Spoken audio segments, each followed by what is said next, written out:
Hello, welcome to Rankistan. Unit 7 का last topic है topic 5, जिसमें थोड़ा सा इस टॉपिक के बाकी के टॉपिक से हटकर थोड़ा सा डेटा है।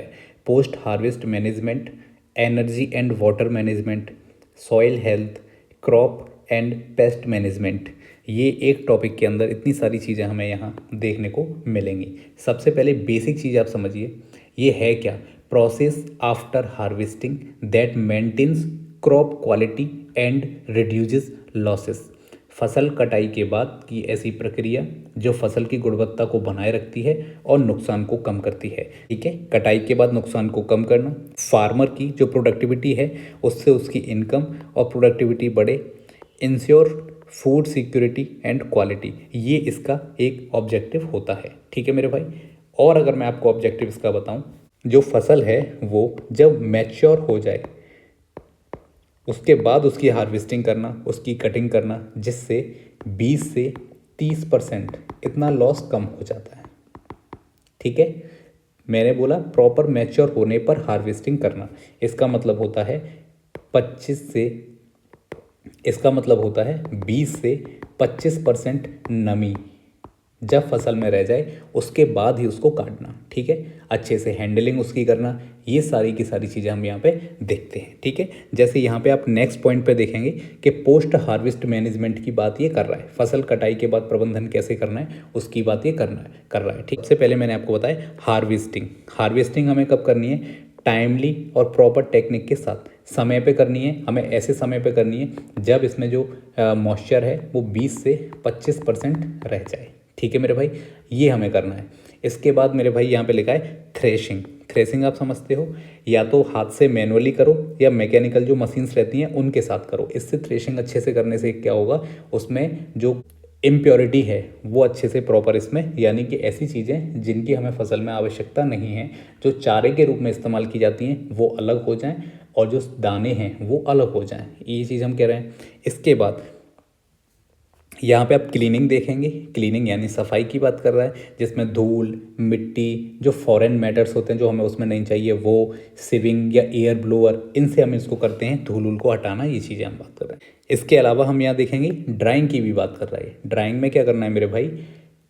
नमी का जो स्तर है, मैंने क्या बताया, ड्राइंग में क्या करना है? सन ड्राइंग कर सकते हैं या फिर मैकेनिकल जो ड्रायर्स रहते हैं उनसे कर सकते हैं। ड्राइंग में आप थोड़ा ऐसे समझिए कि 10 से 14% तक जो नमी है, जो मॉइस्चर है, उसको हमें कम करना है। ठीक है, ये आप याद रखेंगे। इसके बाद की बात कर रहा है, ये स्टोरेज की बात कर रहा है। स्टोरेज में आप याद रखना warehouses, silos, cold storages, इनकी बात हम इसमें करते हैं। ठीक है, जो हम पहले पढ़ चुके हैं, यानी कि कीटों का नियंत्रण भी इसमें करना है। ठीक है, इसमें हमें फ्यूमिगेशन, पेस्ट कंट्रोल, जो पेस्ट कंट्रोल रहते हैं उसको भी हमें देखना है। पैकेजिंग भी इसमें अच्छी से हमें करनी है। ये सारी की सारी बातें कब की हो रही हैं? पोस्ट हार्वेस्टिंग की, जब फसल को हमने काट लिया उसके बाद की हम बात कर रहे हैं। ठीक है, पैकेजिंग की बात कर रहे हैं। पैकेजिंग आप जानते हो, air tight bags, vacuum packaging होती है वो, प्लास्टिक के जो कैट्स होते हैं वो, और बैग, और इसके अलावा जिससे कि कीटों से सुरक्षा हो सके और इसमें नमी ना जाए, ऑक्सीजन ज़्यादा इसमें ना जाए। ट्रांसपोर्टेशन की बात कर रहा है इसमें। मिनिमाइज हैंडलिंग लॉसेस, हैंडलिंग की भी बात आप समझ लीजिए। हैंडलिंग का मतलब है सावधानी से उठाना है, गिराने से उसको बचाना है, या फिर मशीन्स के द्वारा उसको चोट ना लगे, उसको डैमेज ना पहुंचे, उसकी ये बात कर रहा है। तो हमने क्या देखा? Harvesting, threshing, cleaning, drawing, storage, packaging और ट्रांसपोर्टेशन, इतनी सारी चीज़ें हमने इसमें देखी। ठीक है, चलिए, ये सारी की सारी चीज़ें हैं जो यहाँ पे लाइन से और भी लिखी हुई हैं। ठीक है, इनको आप एक बार देख लेना। चलिए, अब इसके बाद बताओ इसके नुकसान। ठीक है, अब ये तो आप जानते हो कि अगर आप ये नहीं करोगे तो इससे नुकसान होगा, यानी कि कीट जो होते हैं, इंसेक्ट्स होते हैं, फंगस होते हैं, इम्प्रॉपर हैंडलिंग अगर आपने की है, पटक पटक के उसको रख रहे हो, ये सारी चीज़, या और इसके अलावा अगर आपने इसकी पैकेजिंग ठीक से नहीं की है तो उसमें मॉइस्चर आ जाएगा, जिससे आपका 10 से 40% तक जो लॉस है वो बढ़ जाएगा। किसका? फार्मर का। इतना आप याद रखेंगे। मैंने आपको बताया कि इसके प्रिवेंशन है ना, इसके प्रिवेंशन के तरीके क्या होते हैं, अभी अभी हमने देखे थे। क्या करना है हमको? इंटीग्रेटेड पेस्ट मैनेजमेंट करना है, वातावरण, कोल्ड स्टोरेज जो रहते हैं उसमें, कंट्रोल एटमॉस्फेयर में। ठीक है, चलिए, ये सारी की सारी बातें तो आपको पता ही हैं, ये तो हम पहले भी पढ़ चुके हैं। क्या क्या हमने पढ़ा था इसमें आप जानते हो? कोल्ड चेन होती है, ये इरेडिएशन हो गया, मैप हो गया जिसको मॉडिफाइड एटमॉस्फेयर पैकेजिंग कहते हैं। ठीक है, कंट्रोल्ड एटमॉस्फेयर होता है ना। ये सारी की सारी चीज़ों से हम इनको बचाते हैं ठीक है। पोस्ट हार्वेस्टिंग में इनका हम यूज करते हैं, जिससे किसान की आय बढ़ती है, फूड सिक्योरिटी फूड सेफ्टी भी बढ़ती है, खाना खराब नहीं होता है, ये सारी की सारी चीज़ें, ठीक है। नुकसान हमारा कम होता है ये सब। इसके बाद हमारा नेक्स्ट पॉइंट है एनर्जी मैनेजमेंट। अब हम देखते हैं एनर्जी मैनेजमेंट में हमको क्या क्या देखना है। इसमें क्या होता है, देखो समझो, ऊर्जा का सुनो, efficient use, conservation and management of energy that reduces cost and protects the environment. Simple सी कहानी है, समझो। ऊर्जा का ऐसा प्रयोग करना है कि उसको हम बचा सकें, संरक्षण कर सकें, अच्छे से मैनेज कर सकें, प्रबंधन कर सकें, जिससे हमारी लागत कम हो जाए और हमारा एनवायरनमेंट यानी पर्यावरण भी बचा रहे, ठीक है। इसका मेन ऑब्जेक्टिव, ठीक है, यही होता है, इसी को बोलते हैं एनर्जी मैनेजमेंट। किस लिए पढ़ रहे हैं, किसानों को ज़रूरत रहती है एनर्जी की, इसीलिए हम इसको पढ़ रहे हैं। इसका मेन ऑब्जेक्टिव क्या होता है बताइए। मेन ऑब्जेक्टिव इसका होगा मेरे भाई, ऊर्जा की जो खपत है, एनर्जी जो खपत है उसको कम करना, 20 से 30% तक उसको कम करना। इससे जो किसान की लागत है उसमें कमी आएगी, कार्बन उत्सर्जन कम होगा। ऐसा हम कब कर पाएंगे, जब हम एनर्जी के जो हमारे सोर्सेस हैं उनको प्रॉपर तरीके से हम प्राथमिकता दें। एनर्जी के सोर्सेस आप जानते हो 2 प्रकार के होते हैं।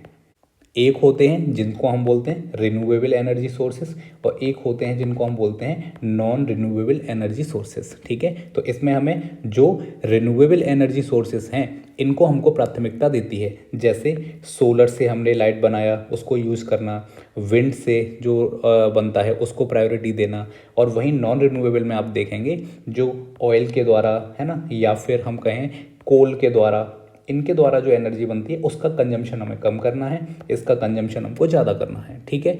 ये हमें याद रखना है। इसके अलावा इंसुलेशन का इस्तेमाल करना, स्मार्ट थर्मोस्टेट का यूज़ करना, ये सारी की सारी चीज़ें, ठीक है। यहीं देखो लिखा हुआ है, रिन्यूएबल एनर्जी का इस्तेमाल करना, सोलर पंप, बायोगैस, इनका इस्तेमाल करना। एनर्जी एफिशिएंट इक्विपमेंट की बात करेंगे, ट्रैक्टर, थ्रेसर्स, स्पेयर्स, इनका हमें इस्तेमाल करना है।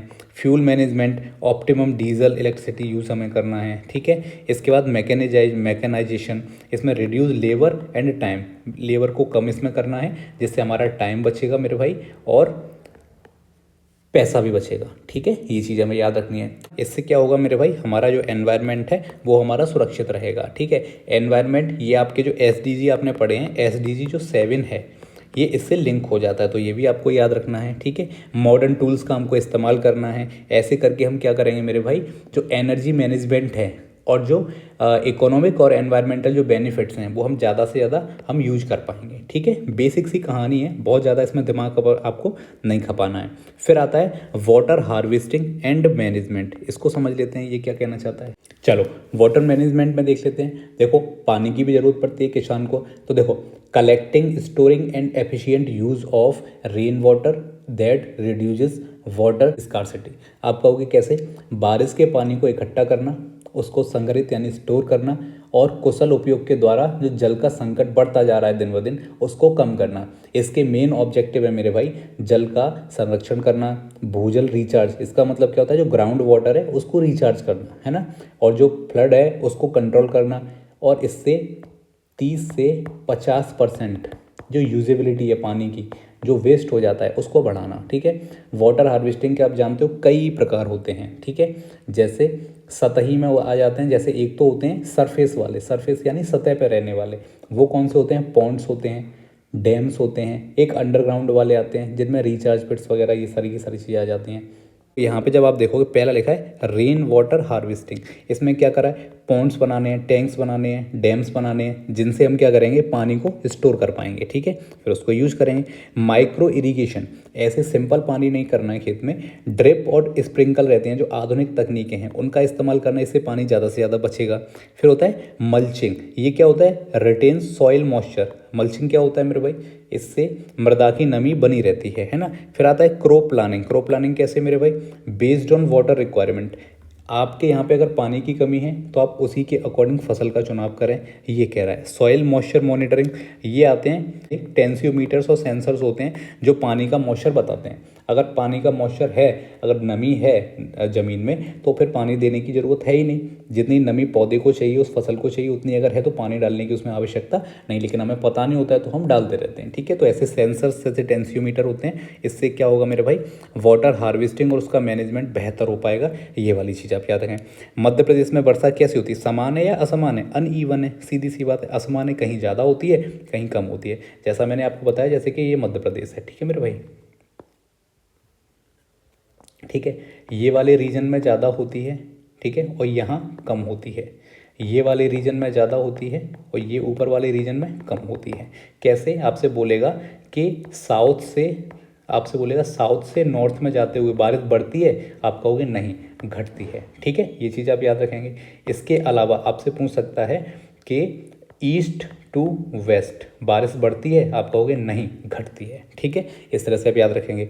इसके अलावा ड्रिप सिंचाई आप जानते हो, ड्रिप सिंचाई से क्या होता है, 30 से 50% इतना पानी बचता है हमारा, तो ये तो बहुत ज़्यादा हो गया। इसके अलावा अपशिष्ट जल का पुनः उपयोग, ये सततता बढ़ाता है, यानी कि रीयूज ऑफ वेस्ट वाटर। जैसे आप वॉशरूम में हैं, आप नहा रहे हैं, तो आपका जो पानी है जाके नाली में ही तो जा रहा है, वेस्ट तो जा रहा है, लेकिन उस पानी को अगर हम स्टोर करें और स्टोर करने के बाद फिर उसको हम थोड़ा सा देखें कि कहीं इसमें केमिकल्स अगर नहीं हैं, जो आप साबुन वगैरह यूज़ करते हैं, सोप यूज़ करते हैं, फेस वॉश यूज़ करते हैं, अगर वो उसमें कम है तो उसको हम फसल के रूप में उसका इस्तेमाल हम कर सकते हैं। ठीक है मेरे भाई, ये आप याद रखेंगे। तो बहुत सारी सरकारी योजनाएं भी चल रही हैं, जैसे भारत में जल शक्ति अभियान है, अमृत योजना है, सब्सिडी है ना, बलराम ताल योजना है, ये सारी की सारी चीज़ें चल रही हैं, है ना। आधुनिक तकनीकें, मॉडर्न टेक्निक जो मैंने आपको बताया, स्मार्ट सेंसर लगाना, जीआईएस जो मैपिंग होती है वो, रियल टाइम मॉनिटरिंग, ऑटोमेशन, ये सारी की सारी चीज़ों को अगर हम प्रॉपर तरीके से यूज़ करेंगे तो वाटर मैनेजमेंट, वाटर हार्वेस्टिंग अच्छी होगी, ये आप याद रखना। वाटर हार्वेस्टिंग से सतत जल सुरक्षा रहती है, सस्टेनेबल सिक्योरिटी रहती है पानी की, और सामुदायिक भागीदारी और शिक्षा इसके लिए लेकिन आवश्यक है, कम्युनिटी पार्टिसिपेशन और एजुकेशन एसेंशियल इसके लिए होती है। सिंपल सी कहानी है। इसके बाद अब हम चलते हैं soil health management. Soil health management में देखो, ये जिस खेत की ज़मीन पे हम खेती कर रहे हैं उसमें ज़रूरी है कि मिट्टी की जो फर्टिलिटी है उसको हम चेक करें। ठीक है, उसका स्ट्रक्चर देखें, उसकी बायोलॉजिकल एक्टिविटी कैसी है वो देखें, है ना। ये क्या करेगा, हमारी जो प्रोडक्टिविटी है, जो हमारी उत्पादकता है, उसको बढ़ा देगा और पर्यावरण को भी ये बचाएगा, है ना। मिट्टी का जो क्षरण है 50% तक कम कर देगा ये, इतना आप याद रखेंगे। ठीक है, मिट्टी के स्वास्थ्य के कुछ कंपोनेंट्स होते हैं, घटक होते हैं, जैसे एग्जाम्पल के लिए आपको छोटी सी पहले चीज़ बताता हूँ, ये जो लिखा है उसको तो पढ़ेंगे ही हम, पहले थोड़ा अलग से बता देता हूँ। आप देखो कंपोनेंट्स ऑफ सॉइल हेल्थ, एक तो होता है फिजिकल, है ना। फिजिकल में आप क्या देखेंगे, उसकी संरचना कैसी है, ठीक है, उसकी जल धारण क्षमता है वो कैसी है, मतलब कितना वाटर जो है वो रिटेंशन कर पाती है ये उसकी। उसके बाद एक केमिकल होता है जिसमें आप देखेंगे कि उसकी पीएच वैल्यू कैसी है। एक होती है बायोलॉजिकल, जिसमें आप देखते हो सूक्ष्म जीव कितने हैं उसमें, है ना, जैसे केंचुआ वगैरह, तो ये सारे के सारे कितनी चीज़ें हैं जो इसको फर्टाइल करते हैं, है ना, इसको।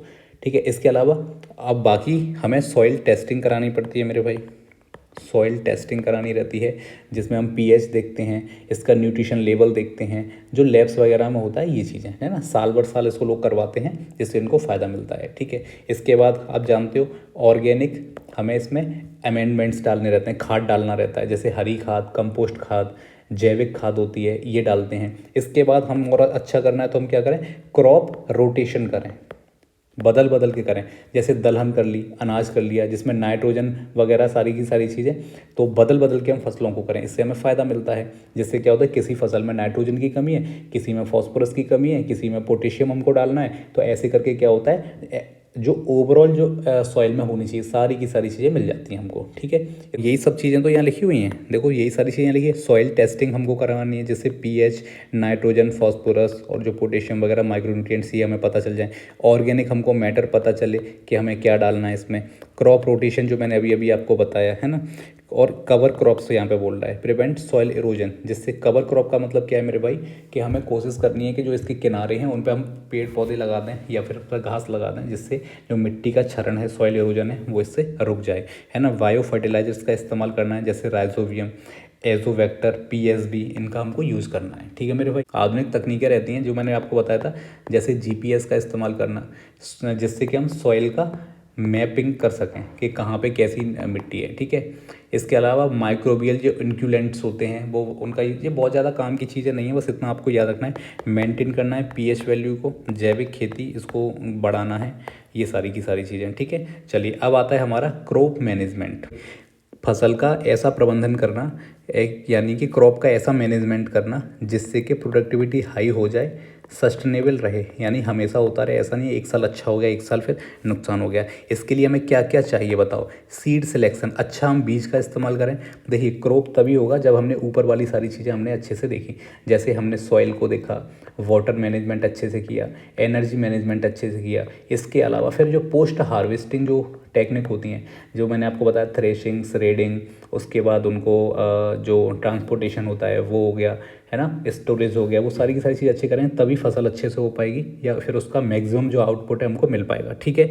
तो सीड सिलेक्शन हमें अच्छा करना है हाई वेराइटी का, जिससे कि जो डिसीज़ हैं वो रुक सकें, ठीक है। सोइंग टाइम का हमें याद रखना है, ऐसा नहीं है कि अक्टूबर में उसकी बुवाई करनी है आप नवंबर में जाके कर रहे हो, या आपने एक महीने पहले ही सितंबर में ही कर दिया, है ना, तो ये हमें नहीं करना है। टाइमिंग से सोइंग करनी है। स्पेसिंग एंड डेंसिटी, इसका हमें याद रखना है, ऐसा नहीं है कि एक ही जगह पे सब घनत्व कर दिया, एक जगह खाली छोड़ दिया, ऐसे नहीं। प्रॉपर इनकी टाइमिंग, इनकी दूरी एक रहती है, कितने mm की दूरी पे, कितने इंच की दूरी पे हमें सीड डालना है, उसका ध्यान रखना है।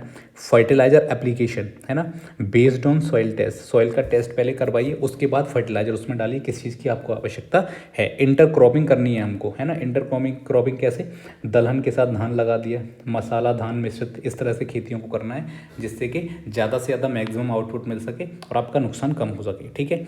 फिर देखिए की पॉइंट यहाँ पे वही, समय पे बुवाई करिए, इससे क्या होगा, कीट संक्रमण कम होता है, ठीक है।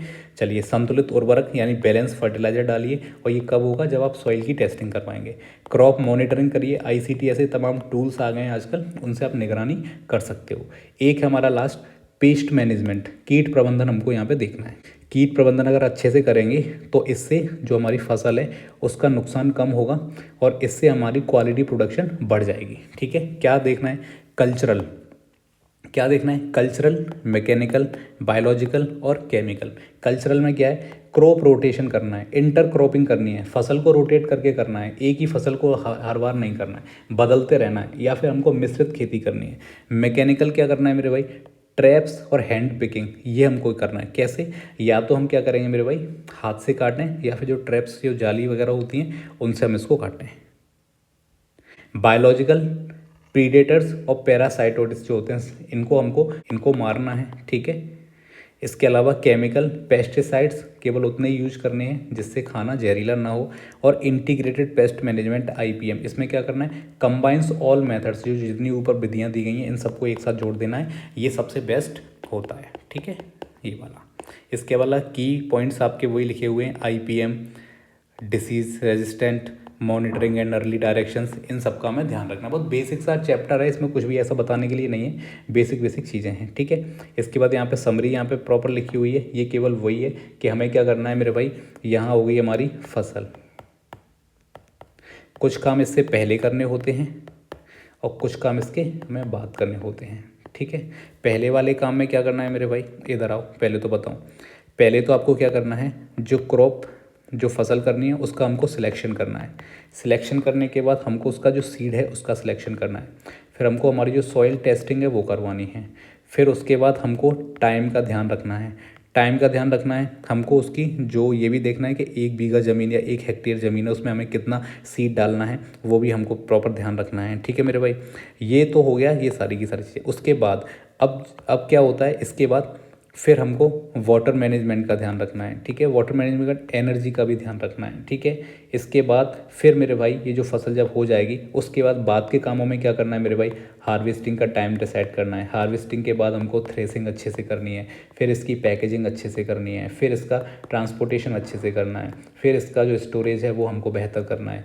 स्टोरेज के बाद ये सारी की सारी, है ना, इसकी पैकेजिंग वगैरह हम बहुत अच्छे से करनी है। तो इस तरह से ये वाले सारे के सारे हमने पढ़े। जब हम ये सब काम अच्छे से करेंगे तभी हमें इसका मैक्सिमम आउटपुट मिल पाएगा, ये आप ध्यान रखेंगे, ठीक है। यहाँ पे 1 लाइनर 50 दे रखे हैं जो कि आपके लिए बहुत बहुत इंपॉर्टेंट है, इनको आप कभी भी छोड़ने की गलती मत करना। आपको बेसिक लग सकते हैं पर ध्यान रखना बेसिक क्वेश्चन ही आएंगे, बहुत डिफिकल्ट लेवल के सवाल नहीं आने वाले हैं।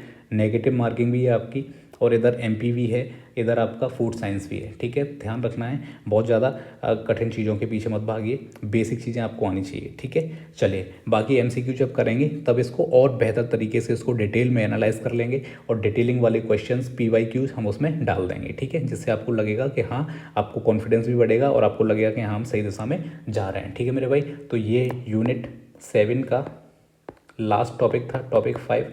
और अब ये यूनिट भी है और ये टॉपिक भी ख़त्म हो चुका है। ठीक है, चलिए अब हम यूनिट 8 की तरफ बढ़ेंगे, फिर यूनिट 9 और यूनिट 10। ठीक है, सारे यूनिट इसी अक्टूबर माह में ख़त्म कर दिए जाएंगे और उसके बाद जा कर के 10 से 15 दिन में आपको पूरे टॉपिक वाइज एमसीक्यू करा दिए जाएंगे। और उसके बाद फिर मैंने जैसा आपको बोला था, हर यूनिट के टॉप 100 क्वेश्चंस दूंगा, उनको लगा लेना, आपको बहुत मदद उनसे मिलेगी।